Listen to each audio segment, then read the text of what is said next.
అందరికీ నమస్కారం. ఈరోజు కథ నా ప్రాణం నీ కోసం ఎపిసోడ్ నెంబర్ 21. ఈ స్టోరీ మీకు నచ్చితే తప్పకుండా లైక్ చేసి మన ఛానల్ని సబ్స్క్రైబ్ చేసుకోండి. ఇక స్టోరీలోకి వెళ్దాం. అన్నోన్ పర్సన్ దగ్గర ఏం తీసుకోవద్దు, ఇలా చాక్లెట్స్ ఇచ్చి బూచోళ్ళు ఎత్తుకెళ్తారు అని మమ్మీ చెప్పింది అంటుంది దియా. అంటే నేను బూచోడ్లా ఉన్నానా అని బిక్క మొహం పెడతాడు అభి.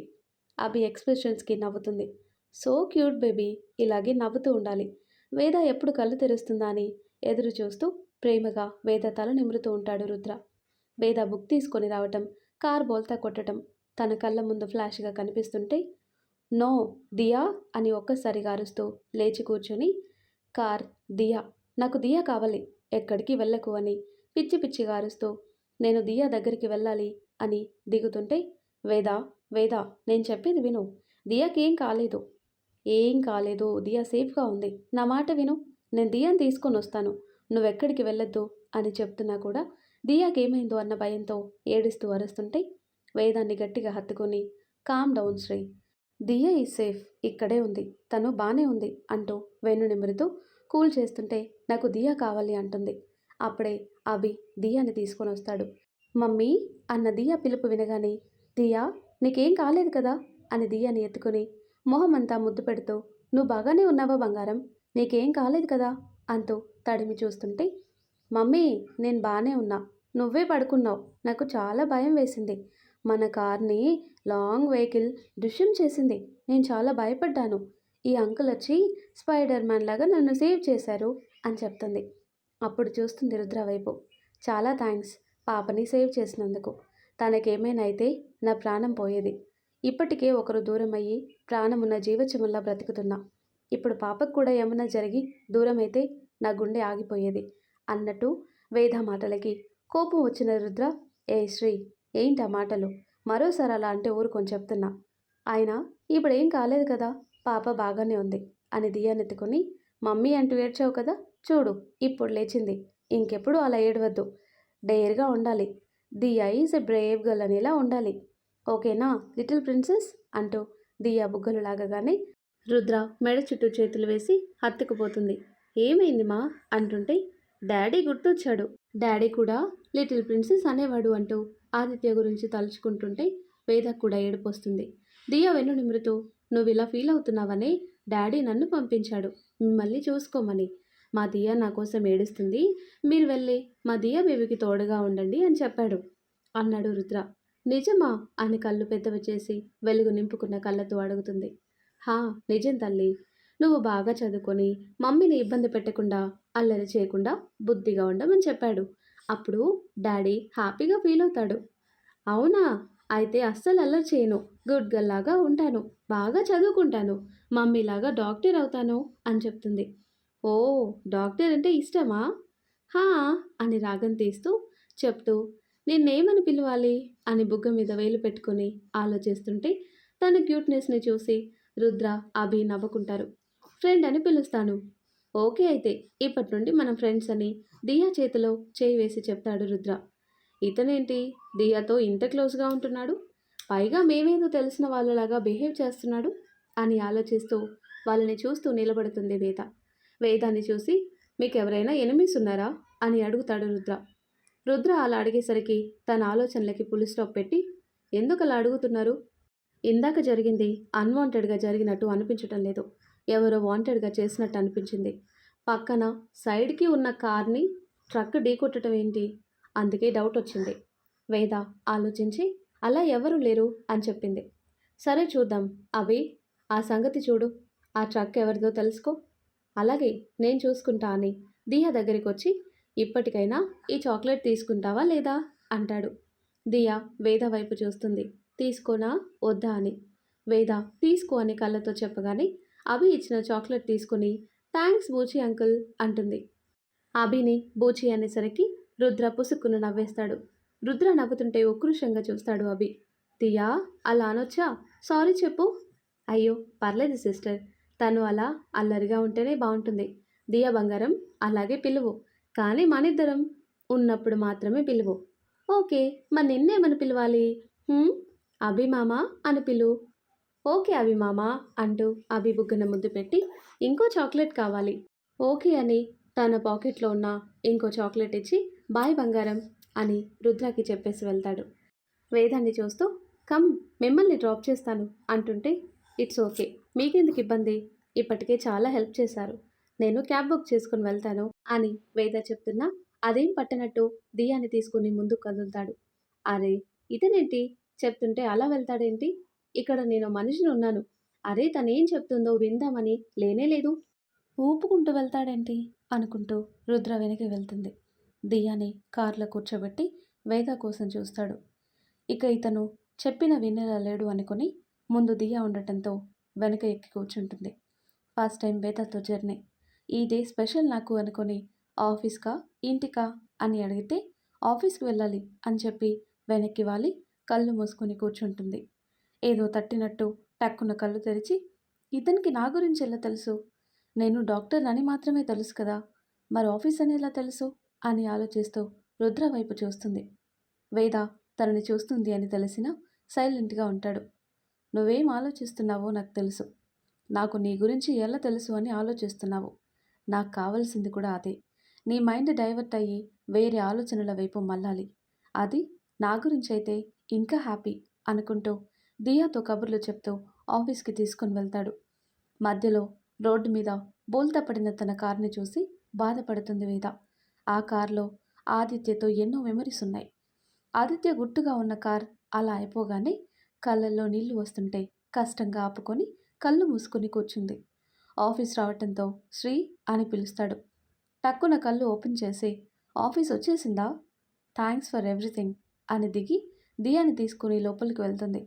వేదాన్ని డ్రాప్ చేసి స్పీడ్గా డ్రైవ్ చేస్తూ తన అటాకి వెళ్తాడు. వెళ్ళేసరికి అభి ఒకటికి ఫుల్ కోటింగ్ ఇస్తున్నాడు. అభి చెప్పాడా లేదా, లేదు రుద్ర, వీడెంత కొట్టినా నోరు విప్పటం లేదు, వీడు అలా ఎందుకు చెప్తాడు అని ముళ్ళు ఉన్న కొరడా తీసుకొని చెప్తావా లేదా అంటూ ఒక్క దెబ్బ వేశాడు. ఆ ముళ్ళన్ని గుచ్చుకొని వాడి శరీరంలో దిగిపోతాయి. వాడి అరుపులు మొత్తం ప్రతిధ్వనిస్తాయి. మర్యాదగా చెప్తే బ్రతికిపోతావు, లేదంటే నీ ఊహకి వదిలేస్తున్నా, చెప్పు, నిన్నెవరు పంపించారు అని గంభీరమైన స్వరంతో అడుగుతాడు. ఆ నొప్పి భరించలేక రుద్ర కోపాన్ని చూసి చెప్తాను సార్, చెప్తాను, నన్నేం చెయ్యొద్దు, ఏం చెయ్యను చెప్పు అని వాడి ముందు కాలు మీద కాలేసుకుని కూర్చుంటాడు. రుద్రాన్ని చూస్తే వాడికి సింహాన్ని దగ్గర నుండి చూసినట్టు అనిపించింది.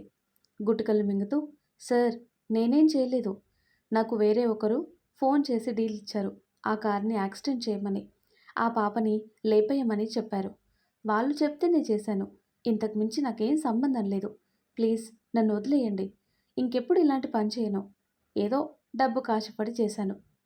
సరే వదిలేస్తా, కానీ ముందు ఇది చెప్పు, ఫోన్ చేసిన వాళ్ళెవరు, తెలీదు సార్, ఫోన్ చేసి చెప్పారు అంతే, నేను వాళ్ళని కలవలేదు, కేవలం ఫోన్లోనే మాట్లాడారు, నిజం చెప్తున్నా, నన్ను నమ్మండి.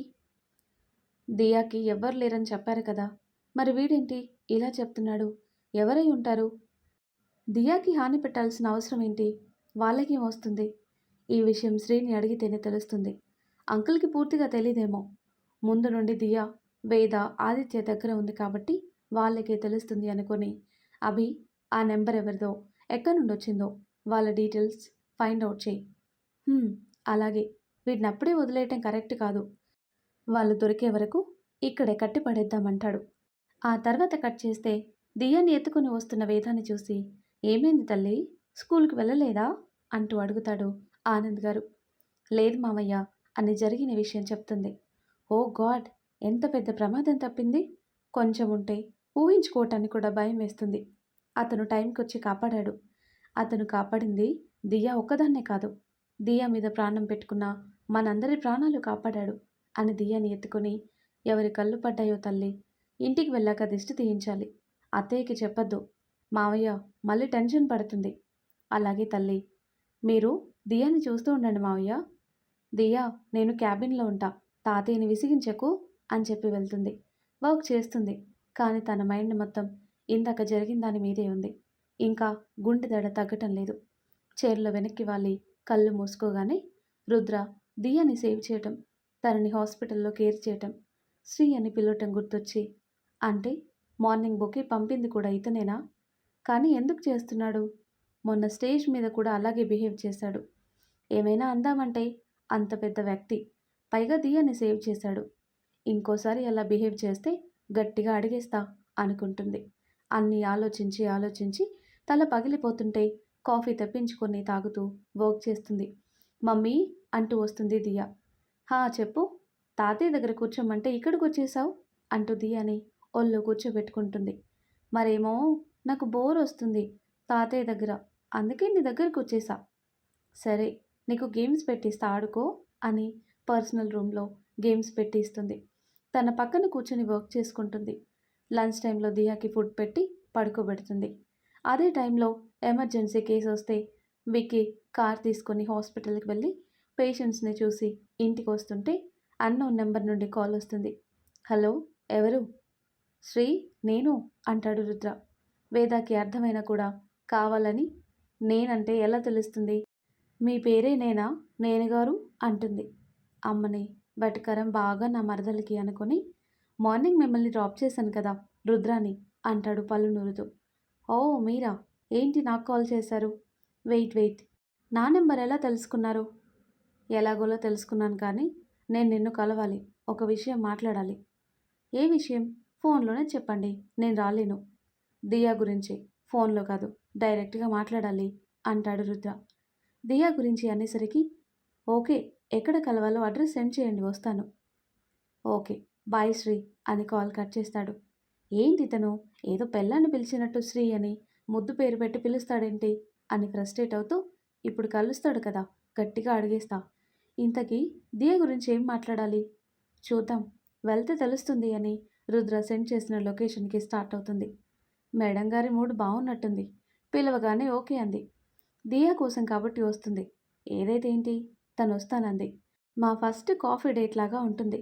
అలాగే దియా గురించి తెలుసుకున్నట్టు అవుతుంది అనుకుని స్పెషల్గా టేబుల్ బుక్ చేస్తాడు. ఓన్లీ వీళ్ళు మాత్రమే ఉండేలా అరేంజ్ చేసి అక్కడికి స్టార్ట్ అవుతాడు. వేద, రుద్ర ఇద్దరు ఒక్కసారి పార్కింగ్లో అడుగు పెడతారు. కార్ పార్క్ చేసి హాయ్ శ్రీ అని నవ్వుతూ పలకరిస్తుంటే కళ్ళు చిన్నవి చేసి రుద్ర వైపు కోపంగా చూస్తూ, కాల్ మీ వేదాశ్రీ, నన్ను నిక్నేమ్స్తో పిలవకండి, నాకు నచ్చదు అంటూ లోపలికి వెళ్తుంటే, కానీ నాకు నచ్చుతుంది శ్రీ అనుకుని వేద వెళ్తుంటే తను కూడా వెళ్తూ మళ్ళీ వెనక్కి అడుగులు వేసి కార్ వైపు చూసి సైడ్ స్మైల్ ఇస్తాడు. చుట్టూ ఎవరూ లేకపోవటం చూసి మెల్లిగా టైర్లు గాలి తీసేసి పంచర్ చేసేస్తాడు. శ్రీ, చూడు, నీకోసం ఎన్ని తిప్పలో, ఆఖరికి దొంగతనంగా నీ కార్ టైర్లో గాలి తీసే స్టేజ్కి వచ్చేసా. ఎలా ఉండేవాడిని, ఇప్పుడు ఈ స్టేజ్కి వచ్చేసా. అంతా నీ మీద ప్రేమతోనే, ఎప్పుడు అర్థం చేసుకుంటావో నా ప్రేమ, ఇంకా ఎన్ని చేయాలో అని గాలి తీసేసి చేతులు దులిపేస్తూ ఎవరు చూడలేదు కదా అని చుట్టూ చూసి లోపలికి వెళ్తాడు. సారీ శ్రీ, కాల్ వస్తే మాట్లాడొస్తున్నా అంటూ వేదాకి ఎదురుగా కూర్చొని ఏం తీసుకుంటావు? Coffee, tea, juice? మీరు విషయం ఏంటో తొందరగా చెప్తే సెలవు తీసుకుంటాం. గుడ్ జోక్ శ్రీ అన్నాడు.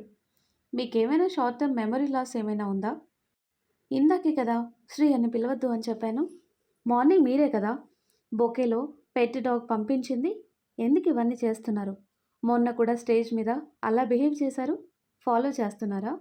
దియాని సేవ్ చేశారన్న ఒక్క రీజన్ వల్ల ఏమనలేకపోతున్నా అని గట్టిగా అంటుంది. వేద అరుస్తున్నంతసేపు కామ్గా చేతులు కట్టుకొని నవ్వుతూ చూస్తుంటాడు. వేదకి చిర్రెత్తుకొచ్చి నేనేమైనా హరికథ చెప్తున్నానా, లేకపోతే జోక్ చెప్తున్నానా? హాయిగా నవ్వుతూ కూర్చున్నారు. ముందు వాటర్ తాగు శ్రీ అని గ్లాస్ వేద ముందుకు తోస్తాడు. దాహం వేయటంతో గటగటా తాగేస్తుంది. మన గురించి తర్వాత డిస్కస్ చేద్దాం, ముందు నేను చెప్పేది కూల్గా విను. దియా డేంజర్లో ఉంది. దియా డేంజర్ అనేసరికి షాక్ అవుతూ, ఏంటి మీరనేది? తనకి డేంజర్ ఎందుకు ఉంటుంది అని అడిగింది. దాని గురించి నిన్ను అడగాలని రమ్మని చెప్పాను.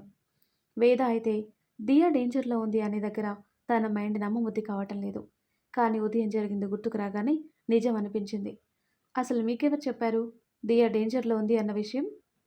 మార్నింగ్ ఢీ కొట్టిన ట్రక్ని పట్టుకొని అందులో ఉన్న వాడిని 4 పీకితే వాడు చెప్పాడు. వాడికి ఎవరికో కాల్ చేసి చెప్పారంట దియాని లేపేయమని డీల్ ఇచ్చారు వాడికి. అది ఎవరు కనుక్కోవటానికి ట్రై చేస్తున్నా. కానీ ముందు నీకు ఈ విషయం చెప్తే కొంచెం జాగ్రత్తగా ఉంటావు కదా, అందుకే చెప్పాను. ఇప్పుడు చెప్పు, దియాకి ఎవరైనా ఎనిమిస్ ఉన్నారా? దియాకి సంబంధించిన వాళ్ళు ఎవరైనా ఉన్నారా అని అడుగుతాడు. మేము ఎవరూ లేరనే అనుకున్నాం, కానీ దియాకి ఒక అత్త ఉంది అని తర్వాత తెలిసింది. కానీ తను ఎవరో ఎక్కడుంటుందో అవేం తెలీదు అని చెప్తుంది వేద. ఓ ఓకే, నేను కనుక్కుంటా, డోంట్ వరీ, కొంచెం జాగ్రత్తగా ఉండు, దియని ఎక్కువ బయటికి తీసుకొని వెళ్ళకు అని కాఫీ రావటంతో ముందు కాఫీ తాగు, రిలాక్స్ అని కాఫీ సిప్ చేస్తూ దియా గురించి మీకు నా గురించి మీకు ఎలా తెలుసు? కరెక్ట్‌గా నా ఆఫీస్ ముందు డ్రాప్ చేశారు. నేను డాక్టర్‌గా మాత్రమే మీకు తెలుసు. మరి ఆఫీస్ గురించి ఎలా తెలిసింది? నన్ను ఫాలో చేస్తున్నారా? అంటూ అడుగుతుంది. వేద అడిగిన దానికి సమాధానం చెప్పకుండా కొంటెగా నవ్వుతూ అల్లరిగా కన్ను కొడతాడు. వేదాకి సర్రున కోపం వచ్చి, ఏంటి ఆ కన్ను కొట్టడం? నేనేమైనా మీ లవర్నా మాటి మాటికి కన్ను కొట్టడానికి?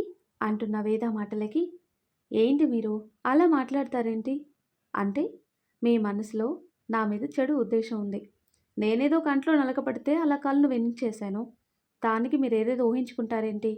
అంటే నేను మిమ్మల్ని ప్రేమించాలని మీరు ఆశపడుతున్నట్టున్నారు. అందుకే మీకు అలా అనిపిస్తుంది. అలాంటి ఆశలు ఏమైనా ఉంటే తీసేయ్ శ్రీ. నాకు నా మరదలంటే చాలా ఇష్టం. నా ప్రాణం, నా సర్వస్వం, నా ఊపిరి, నా గుండె చప్పుడు. ఈ గుండె కొట్టుకుంటుందే తన కోసం. ఐ లవ్ యూ మరదలంటూ వేద కళ్ళలోకి సూటిగా చూస్తూ చెప్తుంటే వేద అలా చూస్తూ ఉండిపోతుంది. రుద్ర చిటికి వేసి పిలిచేసరికి, ఇదేంటి నేనడిగితే నన్నే రివర్స్‌లో నాకా ఉద్దేశం ఉంది అంటాడేంటి అనుకుని, నాకేం అలాంటి ఉద్దేశం లేదు. మీ బిహేవియర్ అలా అనిపించింది. అందుకే అలా అడిగాను. సారీ అని చెప్పి, ఛీ! నేనే తప్పుగా అనుకున్నట్టున్నాను. అతని గురించి అతనికి వాళ్ళ మరదలంటే ఇష్టం ఉన్నప్పుడు నాతో అలా ఎందుకు చేస్తాడు? అతని మరదల గురించి చెప్తున్నప్పుడు కళ్ళల్లో చాలా ప్రేమ కనిపించింది. నేను పొరపడుంటాను. వాళ్ళ మరదలు మాత్రం చాలా లక్కీ. ఏం కానీ దియా కోసం ఇంత చేస్తే ఇంకా మరదల్ని ఇంకెంతగా ప్రేమిస్తాడో అనుకుంటుంది. మరదలు అని చెప్పగానే వేద నమ్మేసరికి రుద్రకి నవ్వొస్తుంది. డైరెక్ట్‌గా వెళ్తే పని అవ్వదు మరదలు పిల్ల. అందుకే నీకు అలా చెప్పాను. ఇప్పుడు నాకు మరదలుంది. నేను తనని ఇష్టపడుతున్నానని నీకు తెలుసు కాబట్టి ఇక నువ్వు నాతో ఫ్రీగా ఉంటావు. త్వరలో ఆ మరదలు నువ్వే అని తెలియచేస్తాను అనుకుంటాడు రుద్ర. కాఫీ తాగేసి బిల్ పే చేస్తుంటే, నా బిల్ నేను పే చేస్తాను అంటుంది వేద. ఒక అమ్మాయికి కాఫీ బిల్ కట్టలేని పొజిషన్‌లో నేను లేను. అలా ఉన్నప్పుడు నీతో కట్టిస్తాలే అంటాడు. వేద అలా అన్నదన్న కోపంతో. ఇతనికి వెటకారం చాలా ఉంది అనుకుంటుంది. వెళ్దామా అంటారు రుద్ర. అని పైకి లేచి, థ్యాంక్స్ దియా కోసం ఆలోచిస్తున్నందుకు. అది నా బాధ్యత అంటాడు రుద్ర. ఏంటి అని అన్నట్టు చూస్తుంది. రుద్ర అలా అనేసరికి, అదే దియా నేను ఫ్రెండ్స్ కదా, మరి నా ఫ్రెండ్ని చూసుకోవటం నా బాధ్యత కదా అంటున్నా అన్నాడు. ఓ అంటూ రుద్రతో ముందుకు వెళ్తుంది. చిన్నగా నవ్వుకొని ఏం తెలియనట్టు సైలెంట్గా ఓకే మరి బాయ్ శ్రీ అంటూ కారెక్కి కూర్చొని వేద వైపు సైడ్ స్మైల్తో చూస్తాడు. వేద తన కారులో కూర్చొని స్టార్ట్ చేసేసరికి స్టార్ట్ అవ్వదు. ఇదేంటి దీనికేం మ్యారోగం వచ్చింది, స్టార్ట్ అవ్వటం లేదు అని మరోసారి ట్రై చేస్తుంది. అయినా స్టార్ట్ అవ్వకపోవటంతో కార్ దిగి చూస్తుంది. టైర్ పంచర్ అయ్యి కనిపిస్తుంది. ఇదేంటి ఇందాక బాగానే ఉంది కదా, ఇంతలో పంచర్ ఎలా అవుతుంది అనుకొని చూస్తుంటే అప్పటి నుండి అక్కడ కూర్చున్న ఒక ముసలావిడ వేదాన్ని చూసి, ఇది నీ కారా తల్లి అని అడుగుతుంది. హా అవునమ్మా, ఇందాక ఒక అబ్బాయి కావాలని నీ టైర్లో గాలి తీసేసి పంచర్ చేశాడు అని చెప్తుంది. కార్లో నుండి అది విన్న రుద్రాకి ఒక్కసారిగా గుండె జారి చేతిలో పడ్డట్టయింది. వామ్మో, ఈవిడెక్కడి నుండి చూసింది, నేను గాలి తీసేటప్పుడు ఇప్పుడు నేనే అని చెప్తుందా? అమ్మో అనుకుని కార్ దిగి శ్రీ ఏమైంది అని అడుగుతూ ఆవిడకి నేనే తీశాను అని చెప్పొద్దు అని సైగం చేసి దండం పెడతాడు. ఆవిడ చిన్నగా నవ్వి సరే అన్నట్టు కళ్ళార్పుతుంది. అమ్మయ్య అనుకుని, శ్రీ నా కార్లో డ్రాప్ చేస్తా పదా అంటాడు. ఉండండి, ఎవరో నా కార్లో కావాలని గాలి తీసేశాడంట, ఎవరో అడిగి వాడు మక్కలు ఇరక్కొట్టాలి అంటూ ముసలావిడ దగ్గరికి వెళ్ళి, అమ్మా కారులో గాలి ఎవరు తీసేశారు అని అడుగుతుంటే ఆవిడ రుద్ర వైపు చూస్తుంటే, ప్లీజ్ అమ్మా చెప్పొద్దు అని కళ్ళు చిన్నవి చేసి రిక్వెస్ట్ చేస్తుంటాడు రుద్ర. ఆవిడ వేదాన్ని చూస్తూ, మొహం చూడలేదు తల్లి, వెనక నుండి చూశాను, ఎవరో తెలీదు అని చెప్తుంది. అలాగా, ఎవడో కానీ ఏ రోగం వచ్చిందో వాడికి, వాడి చేతులకి నా కారులోనే గాలి తీసేస్తాడా? వాడి పెళ్ళం వాడి గాలి తీసేయ్యా, రోజు వేపకు తినే పెళ్ళం రాను, ఇదే నా శాపం, రోజు వాతలు పెట్టాలి వాడి చేతులకి అని తిడుతుంటే, ఓసేయ్ ఆ తిట్లేంటే బాబు, నా ముందే నన్ను తిడుతున్నావు, కర్మరా బాబు అనుకుని వేద తిట్లు వినలేక స్టాప్ అని గట్టిగా అరుస్తాడు. ఎందుకు ఆపారు? మంచి ఫ్లో మిస్ అయిపోయింది. పాపం చాలండి, మరీ అంతలా ఎందుకు తిట్టడం? ఎందుకంటారేంటి? వాడు కారులో గాలి తీసేశాడు, అందుకే తిడుతున్నా. ఇంకా తిడదామంటే తిట్లు కూడా రావటం లేదు. మీకేమైనా వస్తే తిట్టండి అంది వేద. ఏంటి అని బిక్కమొహం వేసుకొని, నీ ఎంకమ్మ, నన్ను నేనే తిట్టుకోవాలా అని తల కొట్టుకొని, తిడతాలే, ముందు పద, నేను డ్రాప్ చేస్తాను అంటాడు. పర్లేదు అయ్యన్ గారు, నేను క్యాబ్ బుక్ చేసుకుంటాలే అంటుంది వేద. మొట్టమొదటిసారి వేద నోటి నుండి అయానని తనని పిలిచేసరికి మనసంతా ఆనందంతో నిండిపోయింది. ఇప్పుడు ఒక్కదానివి ఎలా వెళ్తావు? మార్నింగ్ అంతా జరిగింది, ఒంటరిగా వదిలి నేను వెళ్ళలేను, పద అంటూ కొంచెం గట్టిగా చెప్పేసరికి ఇక సైలెంట్గా కారులో కూర్చుంటుంది. వేద ఎక్కగానే, నీకు మెల్లిగా చెప్తే వినవు శ్రీ, కొంచెం గట్టిగానే చెప్పాలి. నీ మీద గట్టిగా అరవటం నాకిష్టం లేదు, కానీ కొన్నిసార్లు నువ్వు నా మాట వినాలి అంటే తప్పదు అనుకుని కారెక్కుతాడు. నేనేదో నిన్ను సరదాగా నా కారులో డ్రాప్ చేస్తే నీతో టైం స్పెండ్ చేద్దామని టైర్లో గాలి తీసేస్తే ఇలా నన్ను తిట్టి, పైగా నన్ను నా నోటితో తిట్టుకోమని చెప్తావేంటే బాబు. ఇందాక వేద తిట్లు గుర్తు తెచ్చుకొని, అయినా నువ్వే నా పెళ్ళాం కదే అన్నట్టుగానే వాతలు పెడతావా? అమ్మో రాక్షసి, ఫ్యూచర్ ఇప్పుడు చూపిస్తున్నావు అనుకుని నవ్వుకుంటాడు రుద్ర. రుద్ర డ్రైవ్ చేస్తుంటే వేద కళ్ళు మూసుకొని వెనక్కి వాలి బాగా అలసిపోవటంతో నిద్రపోతుంది. వేద పడుకోవటం చూసి లోన్లీ ప్లేస్లో కారాపి అలసిపోయి పడుకున్న వేదాన్ని చూస్తూ బాధగా అనిపిస్తుంది. ఇంత చిన్న ఏజ్లో ఎంత బాధని అనుభవిస్తున్నావే, ఇంతలా మొండిగా ఎలా ఫైట్ చేస్తున్నావే, ఎందుకే మనకిన్ని బాధలు? నీ బావని అలా ఎలా మర్చిపోయావు శ్రీ? ఈ బావ నువ్వు ప్రాణం అనుకుని ఇన్నాళ్ళు నీ కోసం పిచ్చోడ్లా ఎక్కడెక్కడో వెతికాను. ఆ రోజు రోడ్డు మీద నిన్ను చూసినప్పుడు కూడా గుర్తుపట్టలేకపోయాను. అప్పుడే గుర్తుపట్టుంటే మన లైఫ్ వేరేలా ఉండేది. ఆదిత్యని మనసులోకి వచ్చేవాడు కాదేమో. ఆదిత్య నువ్వు ఇష్టపడ్డారు అని తెలియగానే చాలా బాధగా అనిపించింది శ్రీ. ఎంతైనా మనిషిని కదా, నేను ప్రేమించిన నువ్వు వేరే వాళ్ళని ప్రేమించింది అంటే బాధగా ఉంటుంది కదా. ఇందులో నీ తప్పేం లేదు, విధి అలా ఆడిస్తుంది అంతే అని వేద చేతిని తన చేతిలోకి తీసుకొని చిన్నగా ముద్దు పెట్టుకుని తన గుండె మీద వేద చెయ్యి పెట్టి, నా గుండె చెప్పుడు విను, అది ఇంకా నీకోసమే కొట్టుకుంటుంది అంటూ నిద్రలో ఉన్న వేదాకి చెప్పి తను ప్రశాంతంగా పడుకోవటం చూసి కొద్దిసేపు పడుకొని అనుకొని మార్నింగ్ హాస్పిటల్లో డాక్టర్ చెప్పిన విషయం గుర్తు చేసుకుంటాడు.